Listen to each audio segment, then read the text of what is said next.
¿Qué tal a todos? Ahora vamos a tener el siguiente video de lo que nunca me enseñaron de la Biblia, parte 2. Ahora lo que quiero que veamos es los acontecimientos más importantes del Antiguo Testamento. Luego después les voy a poner el Nuevo Testamento. ¿Por qué es importante conocer estos acontecimientos? Porque a veces vemos la Biblia y vemos libros de profecía, libros de, por ejemplo, literatura o de salmos, pues no sabemos como que cuál es el orden cronológico. Entonces, con este diagrama que tengo yo, que hice aquí, vamos a poder ver pues pues, qué es lo que sucedió cronológicamente, y al momento de, por ejemplo, ver los profetas, ver los salmos, vamos a poder ver en qué línea del tiempo se encontraban, y pues nos va a ser más sencillo entender la Biblia, porque si la vemos y no sabemos por dónde empezar, pues nos vamos a perder. Entonces eso les va a ayudar a entender la Biblia, cosas que pues, a mí me hubiera gustado que me hubieran enseñado.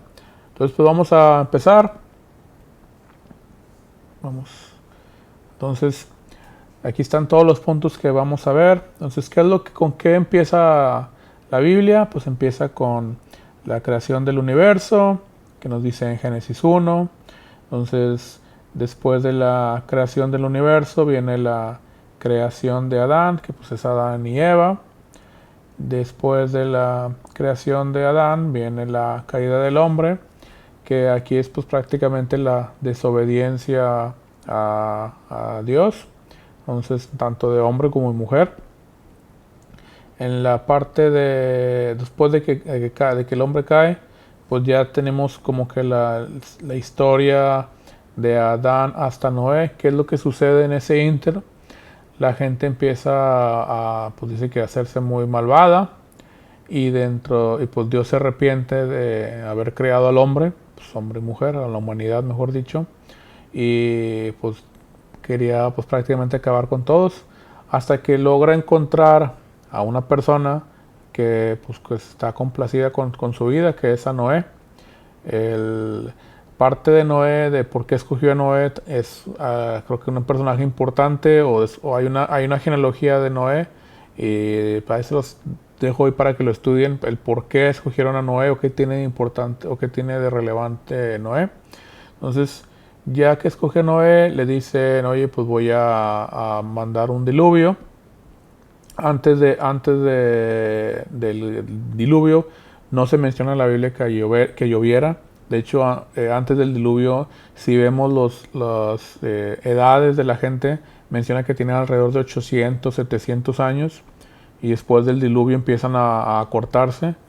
Hay una hipótesis que a mí me suena razonable. Si las personas vivían 700, 800 años, si ponemos a un reptil, por ejemplo, a estar creciendo durante esa cantidad de años, pues se van a convertir pues a dimensiones muy grandes, que ahí es donde se tiene la teoría, y pues yo me la creo, que es donde convivieron los dinosaurios con los humanos. ¿Por qué? Pues por lo que ya mencioné. Entonces, pues le dice a Noé que va a haber un diluvio. En ese diluvio, al momento de estar construyendo el arca, pues les empieza a decir a la gente, pues arrepiéntanse, arrepiéntanse. Y no solamente arrepiéntanse por la maldad, yo creo que no era solamente ser maldad, era que también se olvidaron de Dios. Entonces, pues imagínense nomás estar haciendo cosas, desobediendo a Dios y olvidarse del Creador, pues es cuando pues prácticamente pues suficientes motivos era para decidir destruirlos. Entonces llega el diluvio. En la parte del diluvio, no recuerdo, tengo más información de cuánto duró el diluvio. También algo muy importante saber cuánto tiempo duró que llovió, cuánto tiempo fue de que se bajó el agua, o sea, en cuánto fue desde que se subió al arca hasta que se volvió a bajar.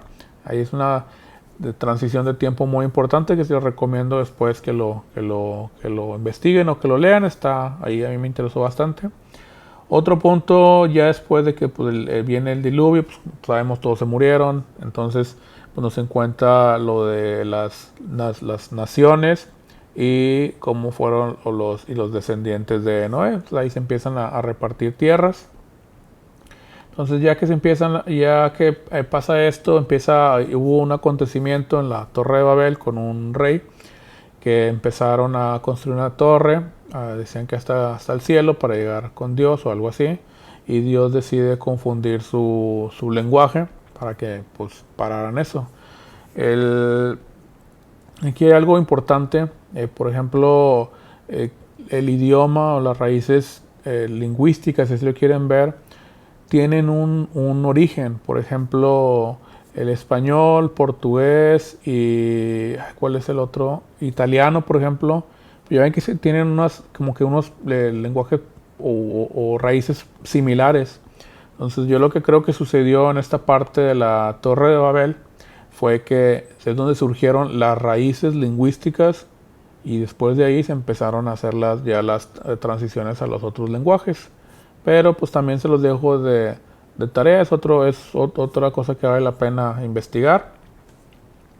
Después de la Torre de Babel nos habla de un personaje que se llama Abraham.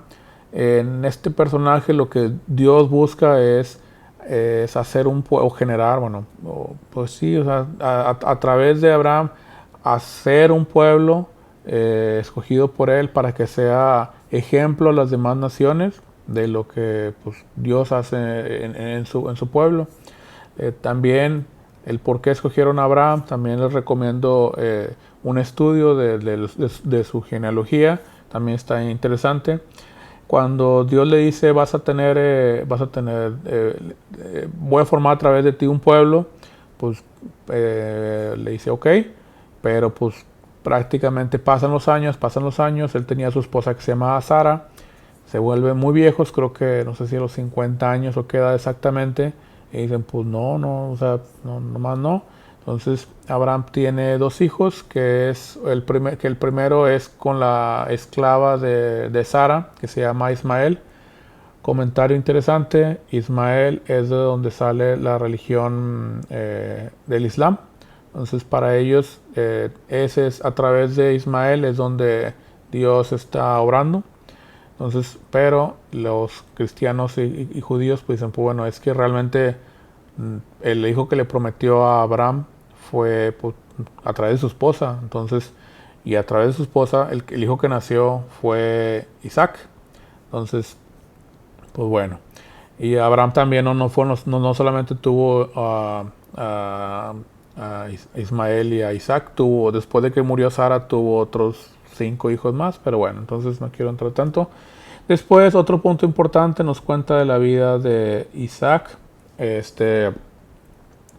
Isaac, ¿qué es lo que tuvo a Isaac? Isaac tuvo 2 hijos, fue a Jacob y Esaú. Primero nació Esaú y luego Jacob, creo que los dos nacieron al mismo tiempo. Pero pues lo que le correspondía como que había antes algo que se llama como que la bendición, algo así. No me acuerdo cómo tiene un término, le correspondía a Esaú. Pero ahí entró que lo cambió por una comida o algo, hay una historia medio extraña. Y pues total, Jacobo es el que se queda con la bendición de su padre, de Isaac. Entonces, a través de Isaac es donde tiene diferentes mujeres y a través de él tiene 12 hijos, que esos 12 hijos son los que se conocen como las tribus de Israel. Entonces ya pues viene Jacobo y luego vienen las 12 tribus, pues que son tribus, pero realmente son los 12 hijos. Entonces después nos cuenta la historia de José. José era el hijo más pequeño o el último hijo de Jacobo y era el que le decía que lo quería, como que lo quería más. Entonces ya ven que dicen que todos los padres quieren igual a sus hijos. Bueno, pues al parecer Jacobo no, quería más al último. Y todos se ponen como que en contra de José. Y también una historia ahí media random de que pues lo venden como esclavo a los egipcios. O sea, imagínense que toda su familia se pone en contra de él. Lo agarran, lo venden contra los egipcios. Entonces llega José, se hace como que segundo al cargo de Egipto. Entonces tiene un puesto, o sea, de ser esclavo, termina siendo como el segundo a cargo de que estaba en rey de Egipto. Entonces llega una hambruna y toda la familia de José, o sea, en este caso Jacobo y sus 11 restantes hijos, se tienen que mover a Egipto porque llega una hambruna, o sea, llega una sequía, entonces por eso van a Egipto. Entonces, ¿qué es lo que sucede? Pues que se quedan en Egipto, empiezan a crecer, a crecer, a crecer, a crecer, y el faraón de Egipto pues decide esclavizar al pueblo de Israel, que en este caso eran todos los descendientes de los 12 hijos. Entonces pasan los años y después nos sale el personaje que conocemos de Moisés. Entonces aquí es donde se hace el éxodo de Egipto, que es donde viene Moisés. También nos cuenta, hay ciertos detalles ahí de la vida de Moisés, que les recomiendo que lean, también de cómo Dios le habló a Moisés.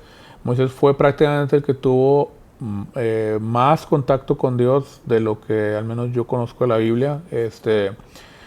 Y bueno, pues ya prácticamente viene la liberación de la esclavitud, se los lleva, los saca de Egipto y le dicen, te voy a dar un lugar para vivir, que es la tierra prometida. ¿Qué es lo que sucede en este punto? Pues bueno, ya que están en el desierto, pues prácticamente cometen ahí Moisés se va al monte y el pueblo de Israel dura como que 40 días en la montaña, y el pueblo de Israel dice, no, pues ya se olvidó Dios de nosotros, vamos a ser nuestros dioses. Hicieron creo que un becerro de oro, se ponen a adorarlos. Esa parte de que lo adoraron no es casualidad. Creo que hay también otro estudio interesante de que quizás venían algunos egipcios con los israelitas, o sea, con el pueblo de Israel, o el pueblo de Israel pues ya tenía costumbres de Egipto. O sea, no, el hecho de que todos fueran, pues, ¿cómo se llama? Judíos o israelitas, ¿sabes que así se les llamaba antes a ese pueblo? No significa que todos siguieran al pie de la letra las costumbres. Entonces lo que se cree es que dicen, bueno, pues vamos a adorar a los dioses que ya conocemos, que conocíamos en Egipto. Entonces, pues ya cuando baja Moisés de la montaña y ve a estos que están ahí, pues los acababan de sacar, abrieron el mar para que pasaran y ya tan rápido se habían olvidado, pues les dicen, ¿sabes qué? Este pueblo pues no va a ver la tierra prometida, y pasan al desierto 40 años. En este ínter es donde se escriben varios libros. Se escribe ¿cuál es? Éxodo, Deuteronomio, Levítico, no me acuerdo qué otros más, Números. Y pues bueno, ahí no le quiero entrar en detalle, sino aquí me voy a llevar una hora. Pero después de que muere Moisés, tenemos otro punto que es aparece un personaje que se llama Josué. Y aquí ¿qué es lo que nos platica en la Biblia? Pues todo el poder militar de Josué, que es ya ahora sí para empezar a tomar la tierra prometida. Que para tomar la tierra pues había que sacar a los que estaban. Y a veces pensamos, bueno, pues qué injusto, ¿verdad? Porque los quiere sacar. Pero también el que decidía sacar a ese pueblo y no convivir con ellos era porque las costumbres del pueblo que estaba ahí para Dios le repugnaba. Habla mucho de Moloch y algo así, otros dioses. Entonces, ¿por qué le repugnaba? Bueno, pues si empiezan a buscar, una de las costumbres que ellos tenían eran ofrecer a sus hijos. Entonces, está ahí pues muy impactante la manera de ese pueblo que está ahí. Pues Dios le dice, ¿sabes qué? Sáquenlos, no quiero que convivan, no quiero que se mezclen, tienen que sacarlos para que habiten ahí. Entonces, pues bueno, aquí prácticamente nos cuenta toda esa historia de cómo lo sacaron y qué era lo que hacía el pueblo que habitaba ahí. Y ya que están en la tierra prometida, nos habla sobre la era de jueces de Israel. Cuando hablamos de jueces, yo tengo cometido el error, pues uno piensa prácticamente en los jueces de lo que están en la ley, ¿verdad? En los abogados. pero en esta parte de los jueces son los líderes del pueblo. Entonces, antes o sea, en esta época no había reyes, era solamente llegaba un líder y era el que tenía, ¿cómo se llama? Pues lideraba, disculpen la palabra. Y luego se moría el que estaba ahí, y a ver entre el pueblo quién era el siguiente líder. Bueno, pues ahora sigue y ahora sigue aquel. Pero pues era prácticamente bajo un liderazgo. Y pues el pueblo de Israel se cansa y dice, no, ¿sabes qué? Nosotros queremos ser como los demás pueblos que tienen un rey. Y aquí lo que Dios les da una advertencia, y esta advertencia está muy interesante. Les dice todo lo que les va, o sea, a pasar el tener un rey. Una de las cosas es que les dice, les va a quitar su dinero. En otras palabras, les va a pedir impuestos. Y más cosas que le piden. O sea, que dicen, esto es lo que les va a pasar, pero bueno, ustedes lo quieren, yo se los voy a dar, se los voy a escoger. Entonces, en esta parte de que escoge el primer rey, lo escoge un profeta que se llama Samuel. También la vida de Samuel está interesante. Creo que pues ahí se cubre en el libro de Samuel, que es lo que... Bueno, X. Entonces ya escogen a Saúl como primer rey. Y pues al parecer todo iba bien, o sea, empiezan a conquistar, empiezan ahí a tomar ahí buenas decisiones. Lo único es que llega a cometer una falta grave, que es habían sacerdotes. Por cierto, ¿dónde se dijeron que habían a empezar los sacerdotes? Cuando los liberan de Egipto, Moisés empieza, y habían las 12 tribus, les dicen, oye, hay una familia, hay una tribu que solamente van a poder ser sacerdotes. Y pues prácticamente ellos son los que van a hacer ciertos rituales para poder tener una comunión, porque puedan interceder por el pueblo. Entonces, pues bueno, entonces está el sacerdote. Había un ritual exclusivo para los sacerdotes. El rey Saúl dice, no, ¿sabes qué? Yo no me quiero esperar a que llegue, yo me lo aviento. Y luego pues fue una falta grave, dice, ¿sabes qué? Aquí se acabó, o sea, voy a mejor a buscar otro rey. Y no lo quitan del rey, pero dicen, pues tú vas a ser el último, o sea, tu familia no va a continuar con tu reinado. Que esa era una de las desventajas que tenían contra los jueces. O sea, el juez era un líder del pueblo, y el rey es pues el escogido, y el que va a seguir va a ser el familiar, el hijo del escogido, y el hijo del hijo del hijo del hijo del hijo. Y si toman malas decisiones, pues ni modo, es el que es el rey, o sea, no se le puede contradecir, a diferencia de un juez. Pero bueno, entonces ya que escogen, viene el rey Saúl, hace esa falta grave.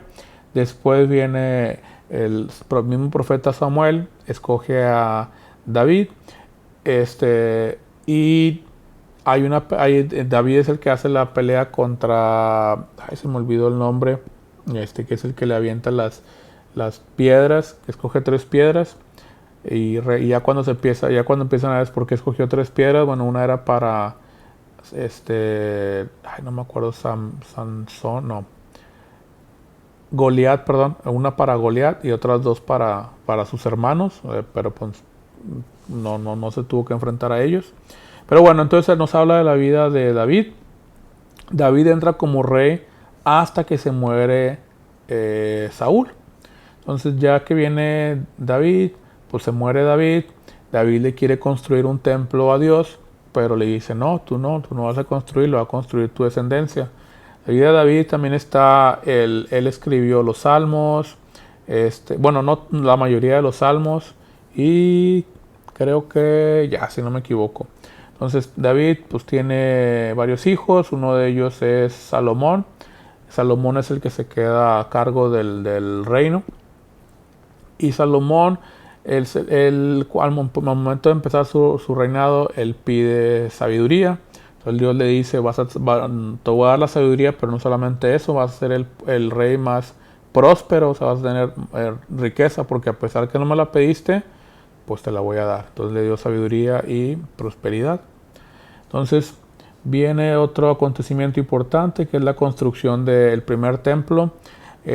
Por ahí nos dan así a detalle exactamente de cómo era, cómo lo querían que se construyera el templo. Y antes de que se construyera el templo, también aquí cuando construyeron en Egipto, Moisés, cuando le dice a los sacerdotes, hacían carpas, y pues solamente los sacerdotes podían acercarse ahí a la presencia de Dios.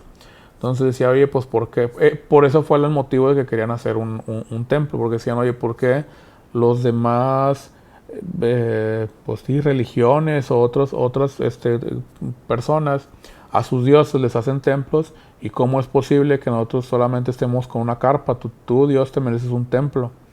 Por eso deciden construirte el templo. Lo hace Salomón. Son de los templos como que más impactantes. Ahí le ponen ahí en uno de los libros, lo describen cómo fue. Entonces, pues todo iba muy bien, pero ¿qué sucede? Se muere al momento de morir Salomón.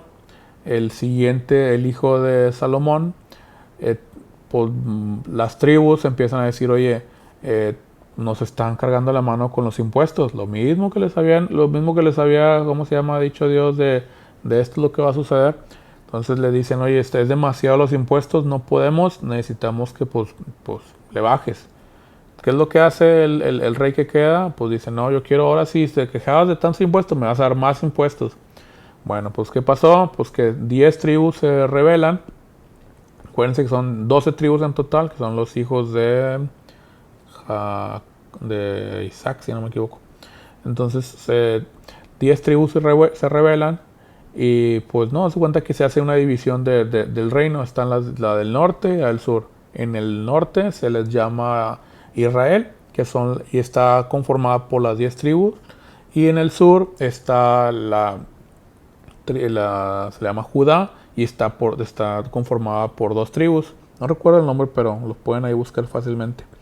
Entonces, así es como se divide el reino por eso. Entonces, ¿qué es lo que sigue después cuando se divide el reino? Nos empiezan a contar la Biblia qué es lo que sucede en el reino del norte y en el reino del sur. El reino del norte, aquí es donde, bueno, aquí está el reino de Judá, el rey Israel y Judá. En el reino del norte es donde prácticamente se separan totalmente de Dios. O sea, todo lo que conocían pues sí, por ejemplo, de Moisés, que era lo que había en ese momento, pues todos decidieron ignorarlo.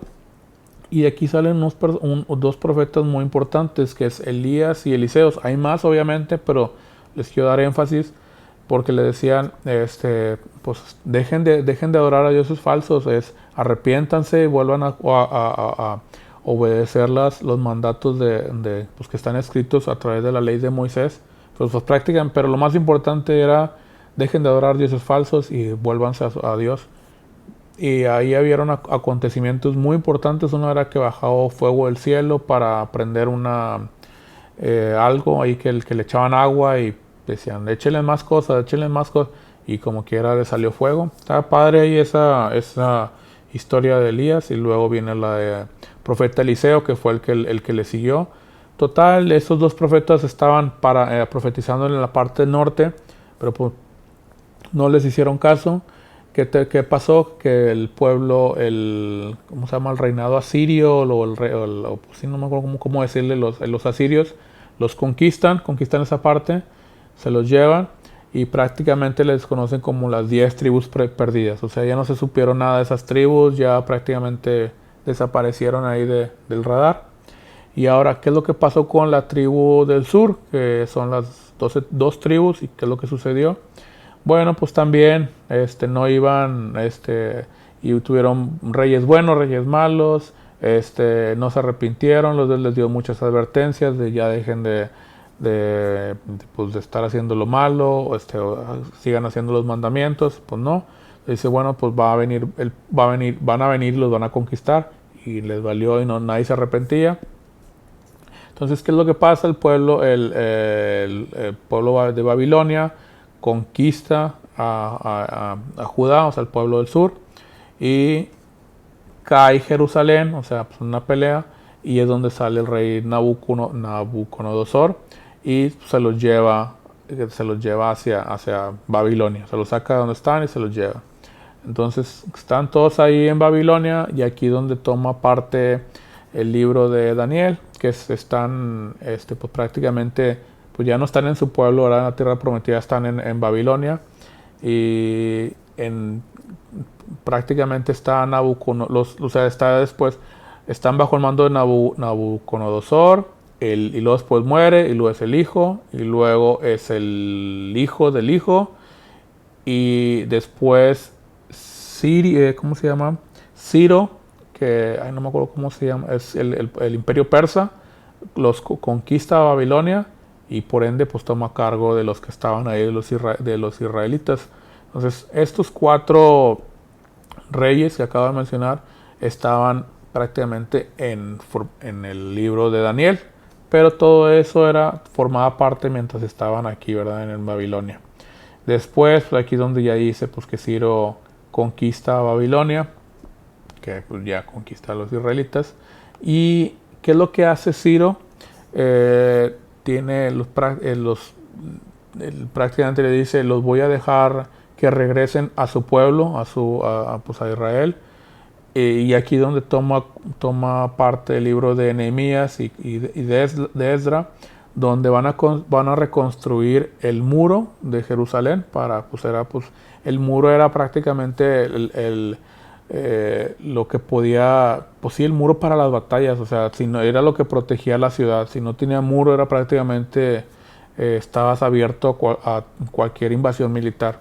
Entonces Ciro les da permiso de que reconstruyan el muro y después se hace la reconstrucción del templo. Y pues bueno, aquí prácticamente cuando se hace reconstrucción del templo, regresan ahí a Jerusalén y empiezan ahí algunos profetas, y algunas personas no regresan a Jerusalén. No me acuerdo cuál es hay una que se queda fuera de Jerusalén, y hay un libro que está escrito fuera de Jerusalén, luego se los pongo. Pero bueno, ya que están ahí, pasan ahí algunos profetas y que se lamentan, ¿verdad?, de todo lo que ha sucedido. Y el último profeta de la Biblia, o sea, de esta etapa, se me olvidó el nombre, pero bueno, se los debo. Creo que bueno, no, creo que se los debo, pero ahí hubo el último profeta. Y pues bueno, ya con esto es todo el acontecimiento histórico de lo que sucedió en el Antiguo Testamento. Entonces, al momento de leer la Biblia, vas a poder ver, bueno, esto fue cuando se dividió el templo.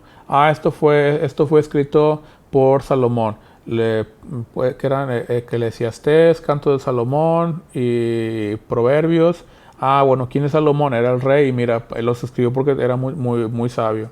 Los Salmos los escribió David. ¿Quién era el rey David? Bueno, ya le empiezas.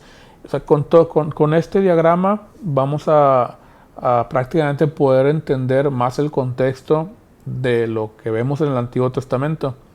Y ya cuando vemos las profecías, pues vamos a poder entender, era una profecía hacia el norte, del reino del norte, o la profecía del reino del sur, o era antes de que escogieran un rey, o al momento de escoger, o el rey en el rey David, o del rey Salomón, o cuando hablemos de los jueces, eran cuando ya estaban en el pueblo, en la tierra prometida, pero todavía no tenían un rey. Entonces, este diagrama prácticamente nos explica, no a detalle, pero sí a un nivel general de todo lo que es el Antiguo Testamento, para poder entenderlo. Y pues bueno, ya no los quiero entretener más. Díganme si les sirvió. Y pues la idea es que puedan ahí aprender ahí lo que me hubiera gustado ahí que alguien explicara. Lo traté de hacerlo más simple. Díganme si alguien cree que lo pude haber hecho más simple, o por ejemplo la presentación, si la pudieron hacer mejor, pues ahí se los agradecería. Y si me mandan ahí ¿cómo se llama? Pues algo ahí que pudieran ahí mejorar. Bueno, pues es todo, ¿no? Espero ahí les sirva, y ahí me avisan ahí con comentarios. Hasta luego. Bye.